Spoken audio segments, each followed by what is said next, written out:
One of the ballet world's biggest stars says transferring arts funding out of London is punishing the capital and will not help anybody.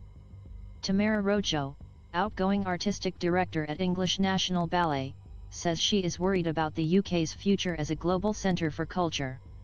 She accused Arts Council England of simplistic decision-making.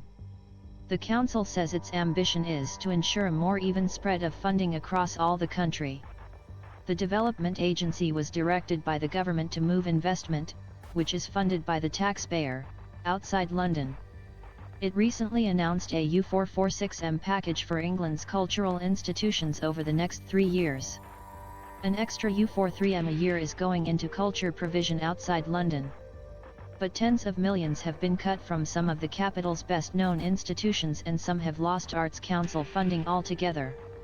Culture Secretary Michelle Donnellan said, while the government continues to support icons including the Royal Philharmonic Orchestra and Royal Shakespeare Company, this announcement will see organisations in places all too often overlooked get the support they need to transform access to the arts for everyone.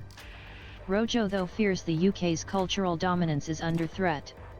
English National Ballet, which she leaves this week for San Francisco Ballet after 10 years at the helm, will see a 5% drop in income.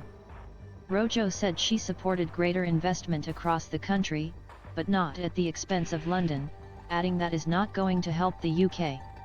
The acclaimed Spanish dancer argues cultural institutions in capital cities drive creativity, bringing wealth, cohesion, identity, investment, and tourism. I'm not sure that punishing London is going to help anybody else. London will still receive a third of all the investment announced, according to Arts Council England. Tamara Rojo arrived in the UK as an unknown dancer more than 25 years ago. She became a mesmerising box office draw, as principal first at the Royal Ballet and then the ENB. Her break came in 2000, when she stood in for an injured Darcy Bussell in Giselle at London's Covent Garden. A star was born, and Rojo was often compared with Margot Fonteyn. But in her last week at ENB, and so perhaps more free to speak her mind, she said she believed that current immigration rules could have prevented her from coming to this country. She is very grateful to the UK because everything that my career has given me has been because Britain opened its arms to a Spanish immigrant that didn't speak any English. Now she worries that, under post-Brexit rules which do not allow freedom of movement from the EU, the same 28-year-old would need a visa. I would not have passed the English test. And since I hadn't achieved anything yet, I would not have had the points to get a visa. Some would argue perhaps that a British-born talent might have taken her place, or indeed that once she was established as a prima ballerina, Rojo would have had no difficulty being accepted to work in the UK.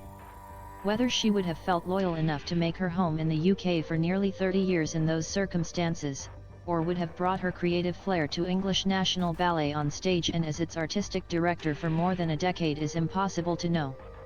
Rojo has put ENB on the map and also championed the work of female choreographers.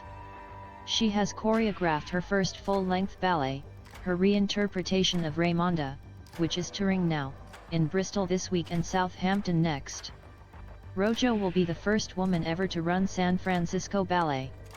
She has already hung up her ballet shoes and says she will not be tempted back.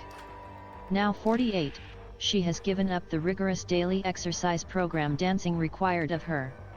She has a young son with the Mexican dancer Isaac Hernandez. I have told my partner, for the next 2 years, I'm going to eat whatever I want and do nothing. I've been dancing since age 5, so that's 43 years, and I need a break from the routine. I'm really enjoying not doing anything. But she does have an exercise tip for all of us. It's the core, always the core. You will save yourself a lot of back pain. And with that, she heads back into the Bristol Hippodrome. These may be her last few days in the job, but she has a rehearsal to run.